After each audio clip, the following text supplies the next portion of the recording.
Matius pasal 16 ayat 6 ya, Injil Matius 16 ayat 6.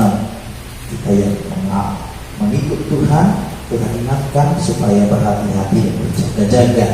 Ya, kita lihat di dalam Matius pasal 16 ayat yang ke-6. Yesus berkata kepada mereka, berjaga-jagalah dan waspadalah Ya, terhadap ragi orang Farisi dan Saduki. berjaga-jaga dan waspadalah terhadap ragi. Terus mendengar ragi itu apa? Dosa. Ragi itu juga adalah pelanggaran. Ragi itu adalah ajaran-ajaran asing yang tidak sesuai dengan firman Tuhan. Ragi itu juga adalah kepura-puraan atau kemunafikan. Nah, Tuhan bilang, nah jangan sampai kamu ikut dia. Siapa ini? Itu ragi Farisi, dosa orang Farisi, dosa orang Saduki. Bahkan kemarin kita sudah dengar dosanya Herodes, bagaimana dia menghalalkan apa saja caranya demi mencapai yang diinginkan, termasuk yang tadinya musuh jadi teman. Nah, gitu ya. Untuk sesaat udah damai dulu, kita singkirkan dulu masalah kita satu tujuan. Jadi jangan sampai seperti itu. Nah, Tuhan ingin kita dalam ikut Tuhan jangan sampai terpengaruh dengan ragi ini. Secara khusus kepada para murid dia bilang, murid-muridku jangan kamu ya terpengaruh. Artinya apa? Layanilah Tuhan tanpa ragi. Itu maksudnya tanpa dosa, tanpa kemunafikan, tanpa ajaran lain yang kamu campur seperti gado-gado. Enak katanya seperti itu kan, karena gado-gado itu kan enak. Kamu campuran dari sayur-sayur, campur dengan gula, campur dengan kacang, cabai, enak semua. Tapi firman Tuhan tidak boleh seperti itu. Harus murni. Kita baca di dalam 1 Korintus 5 ayat 8. Ya. 1 Korintus 5 ayat yang ke-8. Ya. Berjaga-jaga terhadap ragi orang Farisi. Kita dengar firman Allah hari ini adalah melayani Tuhan tanpa ragi, itu maksudnya. Kita baca 1 Korintus 5 ayat 8. Apa dikatakan di sana? Karena itu, marilah kita berpesta, bukan dengan ragi yang lama, bukan pula dengan ragi keburukan dan kejahatan, tetapi dengan roti yang tidak beragi, yaitu kemurnian dan kebenaran. Nah, beribadahlah, berpesta rohani, sukacita, layani Tuhan, beribadahlah dengan sukacita tanpa ragi keburukan atau ragi kejahatan, tetapi layani Tuhan dengan apa? Kemurnian dan kebenaran. Bapak Ibu, papanya murni. Murni itu tidak ada campuran seperti emas murni. Ya, emas murni itu, logam mulia itu sebenarnya 100%. Tapi kalau nggak dicampur 1%, dia lembek, nggak bisa dibentuk jadi cincin, nggak bisa dibentuk jadi kalung. Makanya ditambah. Makanya dikatakan emas 99,9%, 0,1% itu logam lain membuat dia keras. Tapi itu pun sudah disebut dengan emas murni, kan gitu ya. Ini, jadi nggak boleh ada sedikit pun. Itu logam itu hanya untuk supaya dia tidak lembek. Ya, dia bisa dibentuk. Makanya kalau emas murni itu kan cincinnya kan bisa bengkok-bengkok. Ya, setengah suku pun dipakai bengkok-bengkok. Coba kalau yang kalau satu suku kan itu 6,6 gram ya. Setahu saya 6,6 gram atau 6,4, saya nggak tahu 6,4 atau 6,6 ya. Nah, jadi kalau seperempat suku aja, kalau dia sudah emas 22 namanya, yang hanya kadarnya 50% atau 60%, itu keras, ya, nggak bengkok-bengkok dia. Tapi kalau dia murni, ya, peok-peok, makanya emasnya cincinnya nggak beraturan bentuknya. Makanya orang coba kalau pakai emas itu, yang murni itu minimal dia pakai satu suku, nggak tebal, jadi nggak berubah bentuknya, walaupun gepeng-gepeng sedikit lah, begitu, nggak bulat lagi kalau sudah dipakai. Nah ini ini bicara tentang kemurnian, jadi nggak boleh ada campuran. Nah, kita beribadah kepada Tuhan, kita melayani Tuhan itu, Tuhan lihat kemurnian kita. Kita ini tulus nggak beribadah, tulus nggak melayani, tulus nggak berkorban, atau ada maksud. Nah ini, setiap setiap yang kita lakukan kepada Tuhan pasti diberkati Tuhan. Amin. Jadi itulah kerjaan, tidak perlu kita hak memberi itu supaya diberkati, jangan. Yakin ketika kita memberi kita akan menuai. Nah, bersihkan hati kita. Ketika kita bersihkan hati kita, kapanpun kita keluar 1 tahun depan, 2 tahun depan, atau 3 tahun lagi, akhirnya kita nggak memberutuk. Nah, tapi karena kita nggak tulus, ada maksud supaya dapat berkat 30, 60, 100 kali lipat, ternyata nggak segera datang, mulailah lemah. Mulailah katanya lemah. Kenapa doa nggak dijawab? Masa gara-gara doa nggak dijawab kita? Ya Bapak Ibu saudara kasih. Ya, tanaman yang kita tanam saja Bapak Ibu saudara kasih sudah kita jaga, kita rawat. Nah, mulai dia tumbuh berbuah, datang lagi serangga atau datang lagi hama, penyakit. Nah, udah mau apa lagi ya berarti? Mulai lagi dengan tanaman yang baru. Kalau bisa diobati, kalau enggak. Nah, kita sebagai umat Tuhan juga Bapak Ibu saudara kasih, jangan ini cepat-cepat kita mengalami hasil. Ya. Jadi kemurnian kita Tuhan lihat, Bapak Ibu saudara kasih. Sama seperti kami suami istri datang ke tempat ini. Kemudian hati kami bagaimana? Ya, apakah dengan berkat sedikit yang mungkin tidak cukup untuk minyak kami akan mundur melayani Tuhan? Itu Tuhan lihat, Tuhan tahu hati kami. Jadi kita Tuhan lihat hati kita mau melayani dengan sungguh-sungguh, besar upaya yang Tuhan berikan. Kita juga Bapak Ibu saudara kasih. Ya, mari kita sama-sama dalam melayani Tuhan tulus, tidak mengharapkan apapun. Saya menyenangkan hati Tuhan. Ini Bapak Ibu saudara kasih. Ini yang harus kita perhatikan. Nah, sekarang bagaimana cara melihat kemurnian hati dalam melayani Tuhan? Yang pertama, 1 Petrus 1 ayat 6 sampai 7. Kemurnian hati dalam melayani Tuhan biasa karena yang pertama, 1 Petrus 1 ayat 6 sampai 7. Nah, kemudian hati dalam beribadah melayani Tuhan itu terlihat di saat ini datang. 1 Petrus 1 ayat 6 sampai 7. Maksud semuanya ini ialah ya, untuk membuktikan kemurnian imanmu ya, yang jauh lebih tinggi nilainya daripada emas yang fana, yang diuji kemurniannya dengan api, sehingga kamu memperoleh puji-pujian dan kemuliaan dan kehormatan pada hari Yesus Kristus menyatakan dirinya. Apa maksud untuk menguji kemurnian? Ayat 6, baca tadi itu dulu kan, sekarang ayat 6 sampai 7. Apa katanya? 6. Bergembiralah akan hal itu, sekalipun sekarang ini kamu seketika harus berduka cita oleh berbagai pencobaan. Pencobaan Tuhan kirimkan kepada kita lewat iblis.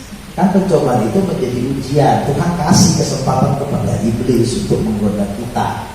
Ya, untuk menggoda kita untuk tidak beribadah. Kan ingat Ayub dalam pasal 1 itu bagaimana iblis berkata, Tuhan, ya iyalah salehlah si Ayub itu beribadah melayani Engkau, karena apa yang Kau diperbuatnya Kau berkati. Lalu maka begitu. Cobalah kau jamaah apa yang dimiliki, pasti dia nggak akan menyembah Kau, nggak akan setia. Tuhan bilang, oke kalau begitu silakan kau kerjakan, tapi jangan kau jamaah tubuhnya ya. Ya, saya mau lihat dulu. Iblis mulai datang dengan apa?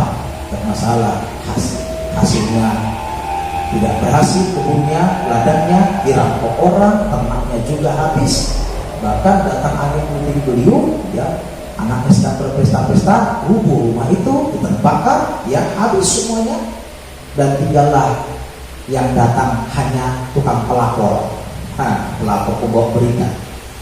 Ayo Tuhan Ayub, begini sudah habis semua. Nah, bagaimana sikap Ayub mendengar berita itu? Ternyata dia masih rohani. Tuhan yang memberi, Tuhan yang mengambil, terpujilah Tuhan. Dengan telanjang aku datang, dengan telanjang aku kembali. Tuhan yang memberi, Tuhan yang mengambil. Bapak Ibu ketahuan. Itu yang pertama. Bagaimana Ayub itu, Bapak Ibu saudara, mengalami pencobaan. Nah, sekarang lewat harta anak yang meninggal. Kalau sekarang anak kita nggak meninggal, tapi anak kita tinggalkan kita. Nah itu. Ini meninggalkan sama sekali nggak ada perhatian. Tapi kalau anak yang meninggalkan kita, nggak mungkin orang tua itu ditinggalkan. Paling hanya jarak. Ya dia berdoa, dia sakit hati sama orang tua, sama siapa saja bisa saja. Nah sekarang apakah kita masih bisa berdoa kepada Tuhan, menyembah Tuhan. Ini Bapak Ibu Saudara kasih, terlihatlah ya bahwa kita ini murni kan beribadah dan melayani Tuhan. Bapak Ibu Saudara kasih, ya mari kita sebagai umat Tuhan pertahankan ya ibadah kita, pelayanan kita. Meskipun yang kita miliki itu contohnya, kalau hari habis semuanya sekarang di masa COVID yang penghasilannya satu hari 100.000 jadi sekarang cuma 50.000, masih harus bersyukur kepada Tuhan. Amin. Daripada orang lain yang di PHK nggak dapat apa-apa, kita masih dapat penghasilan. Ya. Makanya Tuhan bilang kepada kita, belajar kepada semut. Semut itu kan ada waktu dia menyimpan, nanti ada waktu tidak bisa menuai, menghabiskan apa yang ada. Ya, makanya kalau sudah orang tua nggak bisa lagi kalau penghasilannya banyak. Makanya orang pensiun, ya kan tidak, ya kan? Pemerintah kalau sudah pensiunkan orang, gajinya cuma 75% dikasih. Ya, 75%. Karena apa? Ya nggak ada lagi 75% itu kalau kita hitung itu sudah dipotong dulu, ya, untuk taspen, tabungan masa depan, pensiun, ya, inilah yang akan diberikan secara berkala setiap bulan sampai dia mati. Kalau dia masih punya istri atau suami, asalkan tidak menikah akan dapat. Tapi kalau mereka nggak dapat, anak masih dapat sampai umur 24 tahun. Kalau kuliah, kalau nggak kuliah saya tamat SMA. Namanya jadi pensiun janda. Nah ini Bapak Ibu Saudara kasih yang kita bisa perhatikan. Jadi di masa tua kita, ya kita hanya bisa menikmati hasil dagang. Ya kalau kita mau apa, ya kadang-kadang kita nggak itu ya menghabiskan. Ya, menghabiskan, ya, mau nggak mau kita jual satu-satu. Tapi jangan kita bilang pula saya nggak diberkati Tuhan sudah kasih, tapi langsung banyak. Gitu. Ya. Ini makanya dikatakan firman Tuhan, orang yang benar itu sampai masa tuanya pun tetap berbuah. Cuma kalau pohon sudah tua, buahnya banyak atau sedikit? Sedikit kalau sudah tua. Kan kalau awal pertama sedikit, makin banyak. Makin tahu kan rantingnya sudah mulai kering, padahannya yang soto ya tinggal sedikit buahnya. Jadi tetap di masa tua kita tetap harus bisa berbuah. Ada yang kita korbankan untuk Tuhan. Yang dulunya 10 kita berikan waktu kerja, sekarang mungkin cuma 1, tapi tetap berbuah. Amin. Itu. Ini Bapak Ibu Saudara, itu ada ayat firman Tuhan sendiri yang tertulis Bapak Ibu Saudara. Jadi kemudian nanti kita dilihat lewat pencobaan. Anak kita tinggalkan kita sekarang. Kenapa? Ya mungkin tidak satu visi, nggak satu misi, ya nggak satu ini, gitu kan? Ya mungkin kita sebagai orang tua paksakan, contoh misalnya dalam paksakan dia enggak harus begini, harus begitu, ya. Ada banyak orang tua seperti itu zaman sekarang, anaknya dijadikan seperti robot, ya. Kenapa? Anaknya harus jadi begini, nggak bisa, ya, nggak bisa. Kenapa? Anak itu manusia, punya akal pikiran, punya perasaan, punya kemampuan. Kita pengen anak harus jadi begini, harus jadi begini, nggak jadi. Ya, harus operasi. Karena kami ada pengalaman seperti itu. Ya, lihat ada umat Tuhan memaksakan kehendak, akhirnya anaknya ikuti sekolah begini, iya sudah jadi. Nah, pengennya kalau jadi dia langsung dapat buat tanya. Di mana orang kerja langsung hasilnya tuh? Nah, orang aja kerja butuh pengalaman, ya kan? 5 tahun kerja dapat pengalaman baru bisa kerja ke perusahaan yang jauh lebih baik. Nah, bisa lah menawar gaji. Kalau kita baru kerja nggak ada namanya menawar gaji. Ya mau kita sudah, tapi kalau kita sudah punya pengalaman, ini kita jangan sampai. Ini untuk orang tua, apalagi jodoh, ya. Berbahagia kalau anak-anak bisa taat kepada orang tua, ya. Jadi jangan buat nanti kita orang tua paksakan jodohnya anaknya begini, nanti ada kejadian seperti itu. Ya, saya dengar ya, bapaknya pengen nikah anaknya itu dijadikan. Kamu jadi nantuku jadi, karena orang kaya dijadi. Dalam perjalanan tidak sejalan anaknya dengan para mainnya. Akhirnya apa? Anaknya bilang, bapak yang carikan itu. Jadi bapak lagi juga ya. Kawin lagi dia. Pertamanya iya berjalan. Ternyata dalam perjalanan nggak sanggup. Karena bapaknya yang carikan. Nah, anaknya mau. Akhirnya ketika nggak sejalan, bapak kayak mana mencarinya? Kan sudah kupercayakan sama bapak. Nah ini makanya. Jadi ada plus minus. Nggak dengar-dengaran juga. Jadi makanya hadapilah. Kalau sudah terjadi ya baik. Itu pilihan kita, itu pilihan yang kita jalani, kita harus hadapi. Jangan sampai mundur ibadah dan lain itu. Ini Bapak Ibu Saudara. Ayat itu harta, usaha. Nah itu baru percobaan pertama. Lalu percobaan kedua, ayat 2 ayat 5 sampai 6. Kita baca. Ayat 2 ayat 5 sampai 6. Tadi ayat 1 11 sampai 11 ya. Sekarang ayat 2 ayat 5 sampai 6. Apa katanya? Tetapi ulurkanlah tanganmu, dan jamalah tulang dan dagingnya, maka ia pasti mengutuki engkau. Iya. Maka firman Tuhan kepada iblis, nah, ia dalam kuasamu.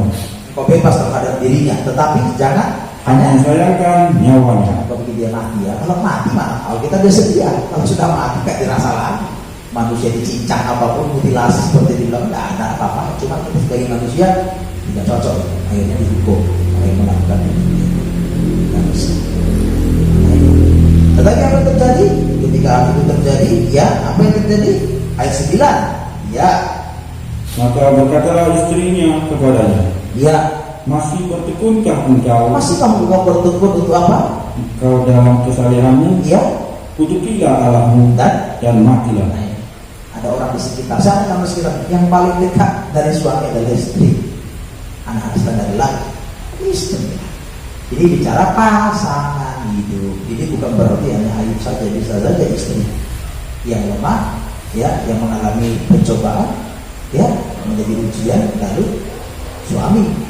Nah, ini bagaimana kita sebagai kehidupan dalam mengikuti itu? Masihkah kau soalnya nih? Masih kau bergereja? Kayak gini keadaan dirimu. Datanglah si tetangga-tetangga kita simbolis ngomong, dan main untuk gereja berhal sama. Itu simbolis kalau kita datang ke gereja. Mekel lima, ngaruh mengaku. Jadi jangan dibiarkan perkataan iblis lewat siapa pun itu. Perkataan iblis lewat apa? Lewat istrinya Ayub. Somono kok ngabuli untuk gereja, somono harus diartam. Tapi lagi puji horo masih mau puji Tuhan itu, masih saleh. Kok ngapain lah? Udah tinggalkanlah Tuhanmu itu. Kutukilah itu saudara, tinggalkanlah Tuhanmu itu. Kutukilah berarti jangan muliakan dia, jangan sembah dia. Prakteknya sekarang, ngapain kau ke gereja? Ngapain kau melayani? Kayak gini keadaanmu. Tuhan tinggalkan kau. Jangan dengarin. Apa katanya? Jawab Ayub secara rohani. Apa kata dia? Tetapi jawab Ayub 10. Tetapi jawab Ayub kepadanya, engkau berbicara seperti perempuan gila. Ya. Apakah kita mau menerima yang baik dari Allah, ya, tetapi tidak mau menerima yang buruk? Jadi orang gila itu disamakan dengan apa? Hanya mau terima yang baik-baik aja. Pokoknya sudah salah tetap menerima yang baik itu. Orang yang nggak waras namanya. Ya kalau kita jahat ya jahat, kita terima ya baik ya baik. Ya. Apa sih kita mau terus terima yang baik dari Tuhan sementara Tuhan akan izinkan kepada kita? Ya sudah nggak apa-apa. Jadi Bapak Ibu saudara kasih, mari kita sebagai umat Tuhan. Kalau ada suara-suara yang datang lewat siapapun itu, ya jangan sampai kau dengarkan itu. Amin. Ya jangan dengarkan bujukan iblis untuk meninggalkan membuat kita beribadah. Ngapain kau lagi gereja? Orang itu cuma sedikit. Tuhan bilang 2-3 orang bersekutu nama aku ada di tengah-tengah. Kalau kita lihat di Wahyu pasal 2 dengan pasal 3 ada tujuan jemaat. Jemaat yang paling kaya itu jemaat di Laodikia. Mereka hebat, mereka punya emas, mereka punya ini, apa kaya raya. Tapi Tuhan bilang begitu aja. Kenapa? Tidak memiliki firman, ya, tidak memiliki Roh Kudus. Mereka tidak hidup di dalam kehendak Tuhan. Tapi jemaat yang kecil, ya, jemaat Philadelphia, aku tahu kamu tidak seberapa, kemampuanmu tidak seberapa, tapi kau tetap setia kepada. Maka apa? Aku akan membuka pintu yang tidak dapat ditutup oleh siapa. Biar kecil, biar sedikit, selalu ada mujizat Tuhan. Amin. Ini yang harus kita perhatikan. Ya, begitu saja. Ya, kalau kita memandang jiwa jemaat yang besar, berarti yang besar yang sesuatu salah. Ya. Tuhan tahu. Ya. Jadi mari kita sebagai umat Tuhan jangan menjadi mundur. Jangan kubur dengan kita. Ya, kepada keluarga kita masing-masing, ayolah, tetaplah berdoa kepada Tuhan, tetap layani Tuhan. Ya, sampai ayo berapa lama dibiarkan sampai teman-temannya tinggalkan dia. Terakhir, dia harus memaafkan teman-temannya dan menaikkan doa untuk pengampunan bagi teman-teman. Di situlah pada pasal terakhir Pak Ayub dipulihkan Tuhan. Kadang-kala Bapak Ibu saudara kasih, ya, dari sini kita bisa lihat ternyata Tuhan ingin kita peduli dengan keselamatan orang. Kadang-kala kita harus mengampuni orang. Di situ ada Tuhan kita. Jadi ini Bapak Ibu saudara kasih, ya, kita peduli dengan orang lain. Ya, jadi kita diketahui murni atau tidak dalam mengikuti Tuhan itu adalah pencobaan. Pencobaan itu menjadi ujian. Jadi jangan mundur kita. Aduh, banyak pencobaan. Ya iya, selama kau hidup masih banyak pencobaan. Saya saja sebagai hamba Tuhan bersyukur, sudah banyak berbuat baik, ya, melayani Tuhan. Saya tidak bangga-banggakan diri kita. Tapi masih ada kata-kata kotor bilang pendeta, binatang A, binatang B, binatang C. Masih banyak kata-kata yang kotor. Kenapa? Karena yang dia minta tidak kita biarkan. Kata-kata sudah biarkan saja.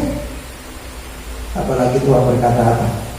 Ya, berdoalah bagi musuh mereka ingin mati kita. Tapi serahkan juga kepada Tuhan yang mengerti. Di satu pihak kita doakan Tuhan selamatkan dia, ubahkan dia. Lalu kita berdoa untuk enak melihat jadi setia. Karena apa? Kadang-kala lewat ajaran dari Tuhan, baru seseorang bisa sadar. Tapi dia enak bersokonasi sudah dipukul dulu, baru sadar. Nah ini Bapak Ibu kasih. Itu yang pertama. Jadi jangan sampai kita menjadi mundur, mendengar suara-suara asing. Apa itu? Ya. Jadi baru bagaimana kalau dalam rumah tangga itu suaminya di sini, istrinya di gereja lain? Itu susah banget Bapak Ibu. Ya. Ya.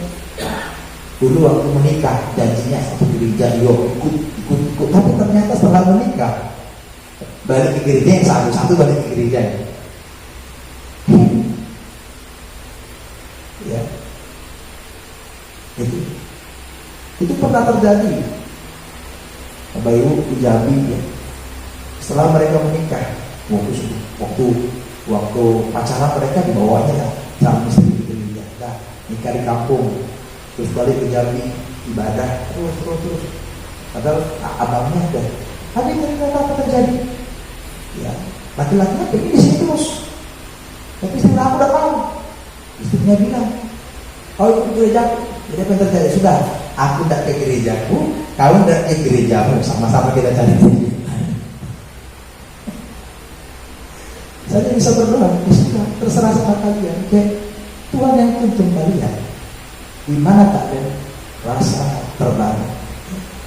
Ya mungkin Tuhan tak pakai saya untuk saat ini. Tapi terbukti abangnya anaknya bertahan. Hanya dia. Ya udahlah, daripada ribut terus, dia kan tak sampai gereja. Kan gitu. Jadi ini kita harus perhatikan. Ya, kadang-kadang banyak orang ribut. Jemaatnya pindah, dia bilang mencuri domba. Giliran dombanya tambah, yang lain pindah, puji Tuhan, bahkan jiwa-jiwa datang. Padahal itu semua domba Tuhan. Cuma ya kadang-kadang dia disinilah Tuhan izinkan dia untuk digembalakan sekarang. Ini berarti hidup sudah. Ya. Mari kita sebagai umat Tuhan diingatkan Tuhan hari ini, saya jangan pencobaan membuat kita mundur. Disitulah ketahui ketulusan hati kita melayani Tuhan. Yang kedua, dalam Daniel pasal 3 ayat 17 sampai 18. Nah, kita Daniel ya. Kalau tadi pencobaan, sekarang Daniel 3 ayat 17 sampai yang ke-18. Ini tentang Sadrak, Mesak, Abednego. Ya, kita baca ya. Ibu tahu kan Sadrak, Mesak, Abednego. Nah, Daniel pasal yang ke-3 ayat 17 sampai yang ke-18. Jika Allah kami yang kami puja sanggup melepaskan kami, maka Ia akan melepaskan kami dari perapian yang menyala-nyala itu, dan dari dalam tangan-Mu, ya Raja. Jadi Raja Nebukadnezar membuat patung, diumumkanlah kepada semua orang bahwa semua orang harus berdoa menyembah patung Nebukadnezar yang dibuat Nebukadnezar, dan berdoa dengan ilah yang disembah oleh Nebukadnezar. Siapa yang tidak berdoa dengan nama itu, menyembah patung itu, maka dilemparkan ke perapian yang menyala-nyala. Nah, terdapatlah mereka tetap menentang kita itu, dilaporkan lalu dibawa oleh ke perapian yang menyala-nyala. Lalu Nebukadnezar berkata, katanya ya katanya tidak ada gunanya. Lalu ayat 16 itu kalau kita baca, lalu Sadrak, Mesak, dan Abednego menjawab Raja Nebukadnezar, tidak ada gunanya kami beritahu kepada Tuanku dalam hal ini. Ayat 17 jelaskan ulang kembali, kalaupun dikatakan ulang, jika Allah kami yang kami puja sanggup melepaskan kami, maka Ia akan melepaskan kami dari perapian yang menyala-nyala itu. Tuhan kami kalau sanggupnya pasti melepaskan. Tetapi apa katanya? Tetapi seandainya tidak, nah, kalau Tuhan kami tidak mampu melepaskan kami, kan? Kalaupun mampu dia akan lepaskan. Kalaupun dia tidak mampu, melepaskan kami dari perapian, apakah jawab Sadrak, Mesak, Abednego? Hendaklah Tuanku mengetahui ya bahwa Raja, apa?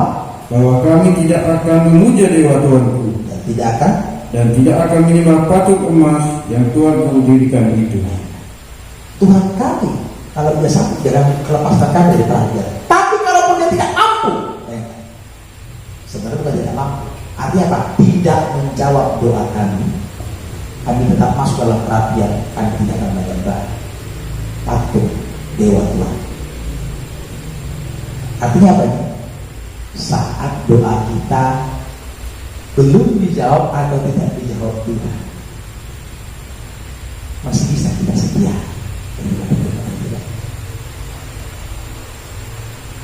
Sadrak, Mesak, Abednego masukkan ke dalam perapian.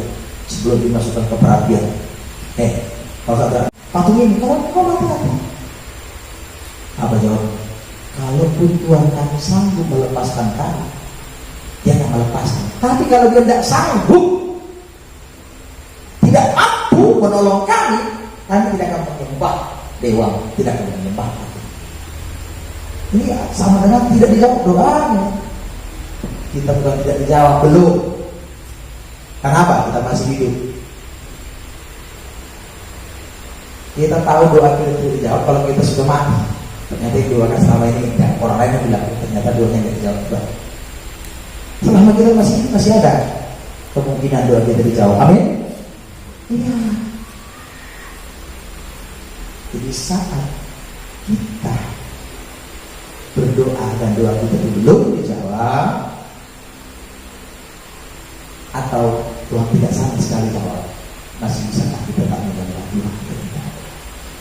Itu kemudian hati kita itu, saudara. Kemudian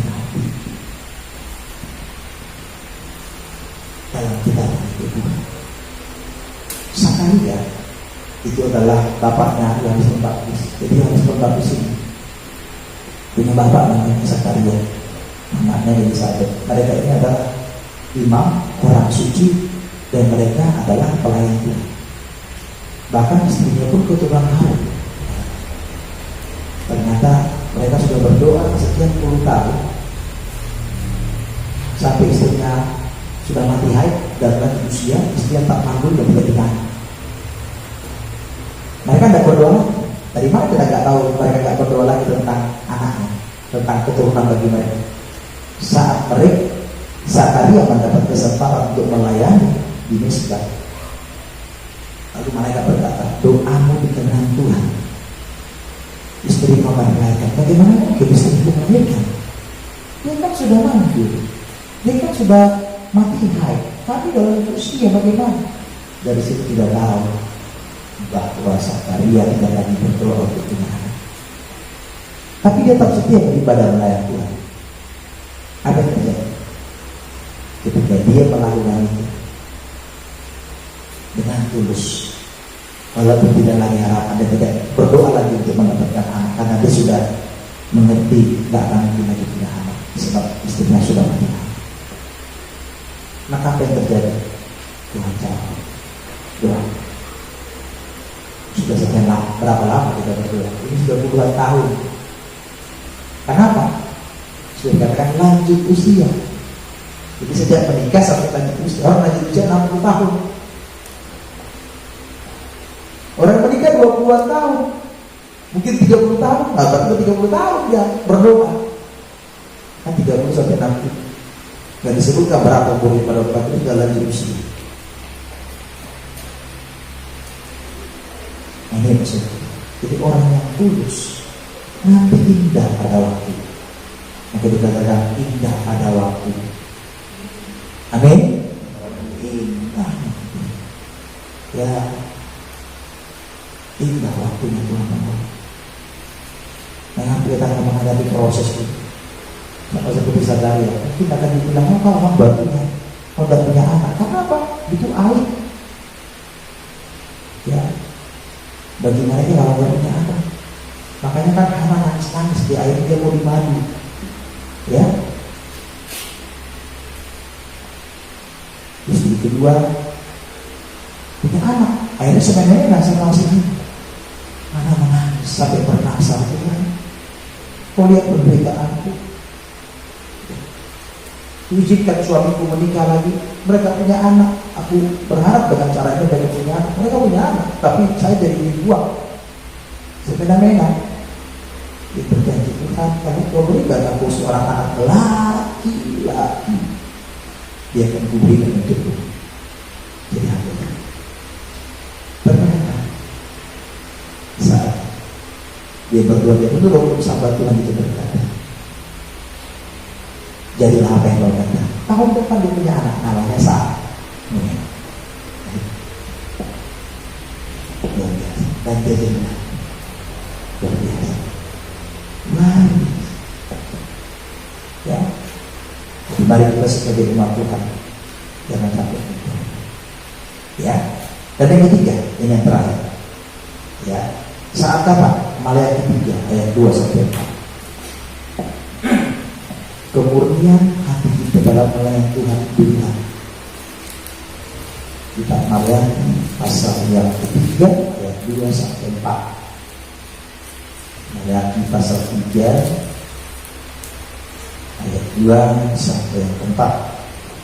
Siapakah yang dapat tahan akan hari kedatangannya, dan siapakah yang dapat tetap berdiri apabila ia menampakkan diri? Sebab ia seperti api tukang lumuri logam dan seperti sabun tukang penatu. Ia akan duduk seperti orang yang memurnikan dan mencairkan perak, bersihkan perak dan emas. Ia dan ia mencairkan orang lain, mentahirkan, membersihkan orang lain, pelayan Tuhan, menyucikan mereka seperti emas dan seperti perak. Supaya apa? Supaya mereka menjadi orang-orang yang mempersembahkan korban yang benar kepada Tuhan. Ya, jadi penyucian tujuannya apa? supaya membersihkan mereka sehingga melayani Tuhan dengan benar, persembahannya benar. Ayat yang keempat, maka persembahan Yehuda dan Yerusalem akan menyenangkan hati Tuhan seperti pada hari-hari dahulu kala dan seperti tahun-tahun yang sudah-sudah. Benar. Sekarang persembahan Lewi tidak menyenangkan hati. Kan bilang tadi kan, Tuhan hadir sebagai seorang pemurni logam, ya, sebagai seorang seperti pemurni perak dengan menggunakan sabut, bukan pedang. Bapak Ibu tahu sabut ya? Sabut itu kan dipakai untuk mencuci pakaian. Mencuci pakaian. Nah, bagaimana cara mencuci pakaian? Apakah dengan disabut sekali langsung bersih? Tidak. Maju mundur, itu dikucek kan? Itu sama dengan yang mencucikan kita apa? Kan? Kuduskanlah mereka dalam kebenaran, firman-Mu adalah kudus, kita suci. Jadi mencucikan kita dengan Jadi kalau dia berarti maju mundur, berarti apa? Diulang. Kadang-kala kita sakit hati dengan firman Tuhan, ulang apa? Dia tahu lah aku, gara-gara aku masih merokok terus, jadi firman Tuhan rokok terus. Aku mabuk terus. Ya. Betapa gue berbuat terus. Ya. Pakaian itu bisa bersih kalau terus diulang-ulang, dikucek-kucek, mesin aja diputar-putar terus sampai keluar semua. Bukan sekali putar, bukan sekali kucek, apa kotor, apa bau. Berulang. Jadi apa? Supaya dia begitu melayani Tuhan bisa mempersembahkan persembahan yang benar. Atau persembahan yang benar.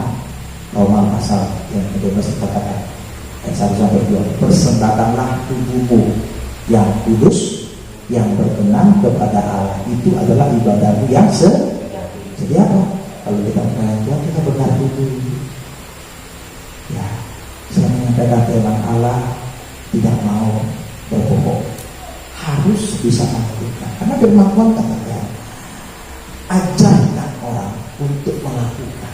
Kepada para murid dikatakan, beritakanlah firman, ya, ajarkan mereka untuk melakukan. Jadi bagaimana orang melakukan kalau kita nggak lakukan, nggak teladani, gitu ya. Jadi makanya saya sampaikan kepada kita semua, Bapak Ibu di tempat ini semangat beribadah melayani Tuhan. Kami yang datang dari Jambi, ya, belajar, ya. Saya pun kasih untuk saya harus pakai taktik kasih. Kalau habis ibadah saya nggak bisa makan lagi. Udah sampai itu sampai makan. Roti ada, apa yang ada bisa dimakan. Begitu. Ya. Kalau sudah kelelahan sudah di Citra Raya tidur di mobil setengah jam. Udah begitu. Tuhan kasih kok akal pikiran kita hikmah bagaimana, ya, supaya kita bisa tetap melayani Tuhan. Yang penting kita tidak mengandalkan kepada kita beribadah kepada Tuhan. Jadi yang ketiga adalah firman yang tajam yang disampaikan berulang-ulang membersihkan. Jadi yang Tuhan inginkan adalah Lewi itu pelayan Tuhan harus tahir, dibersihkan dulu. Supaya apa? Dikatakan di sini supaya apa? Mempersembahkan korban yang benar dan menyenangkan hati. Jadi kalau kita melayani, biar kita hebat memuji Tuhan, suara hebat, musik hebat, tapi kita enggak hidup benar dan menyenangkan hati Tuhan, sia-sia. Sia-sia. Makanya Tuhan bilang supaya seperti dulu. Berarti sekarang pada waktu Tuhan ngomong itu sama mereka, Lewi nggak benar melayani. Oh berapi-api, semangat, jemaat banyak, tapi nggak menyenangkan hati Tuhan. Perpuluhan banyak, korban jemaat banyak. Ini makanya Bapak Ibu saya kasih kalau kita ingat, dalam Yesaya pasal 59 ayat 1, yang memisahkan antara engkau dengan Allahmu sehingga dia tidak mendengar doamu ialah segala dosa. Berarti apa? Ya orang berdosa, yang apalagi dosanya banyak, jangan minta doa sama mereka. Jadi mereka doa nggak didengar itu. Itu ya kalau kasarnya kita ngomong. Ya. Tapi ya kita saling, semoga lah. Kita kan orang itu berdosa, dan besok waktu dia berdoa itu kita sedang berdosa. Dia sedang sudah berdamai sama Tuhan, didoakannya kita. Ya. Jadi begitu. Makanya kenapa pelayanan perlu dikata dengan baik firman Tuhan, supaya apa? Menyenangkan. Kalau menyenangkan itu berarti apa yang turun?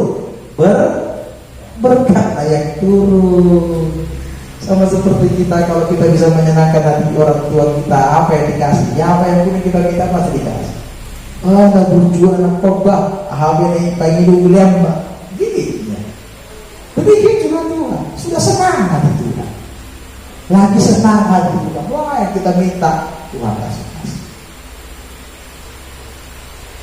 Tuhan kalau kita senang, amin, kita berdoa.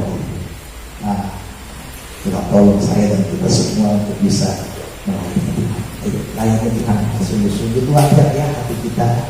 Yuk, daripada kita semua yang melayani apapun kita yang beribadah, jangan sampai doa yang belum dijawab. Ya dengan sepersis mungkin baru 10%, 20% Tuhan kasih doa itu. Ya sudah, tidak apa-apa, tetap sangat mudah. Nah, Tuhan lihat kok kita melayani Yesus.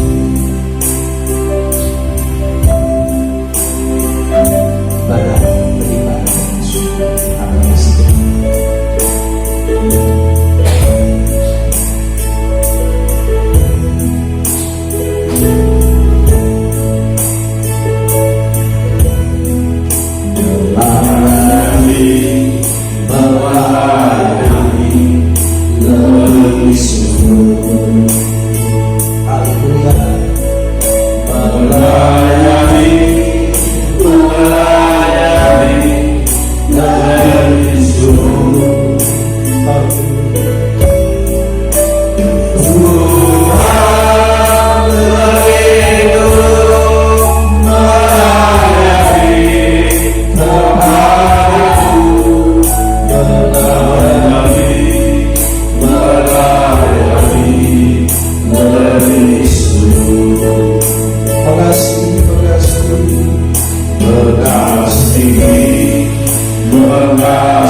Terutama dalam pencobaan, doa yang belum dijawab Tuhan,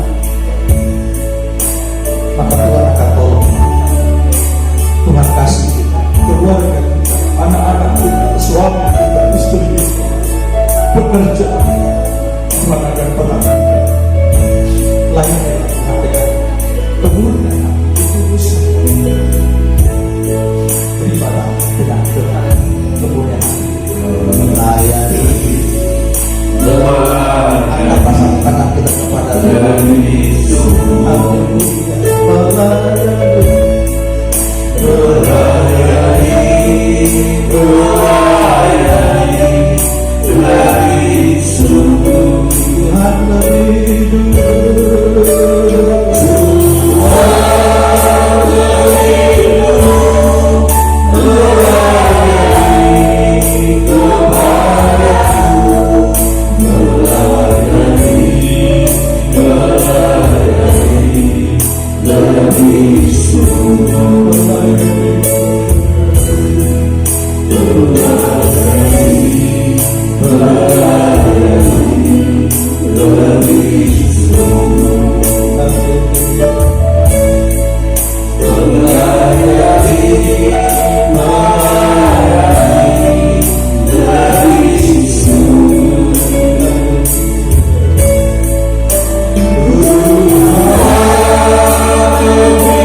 Tuhan, oh dia jemaat yang kecil, kami tidak seberapa kekuatan dalam kehidupan kami, tapi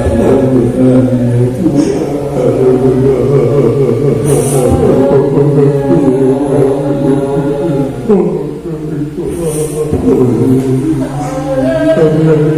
tetap mengasihi kami ya meskipun kami ditinggalkan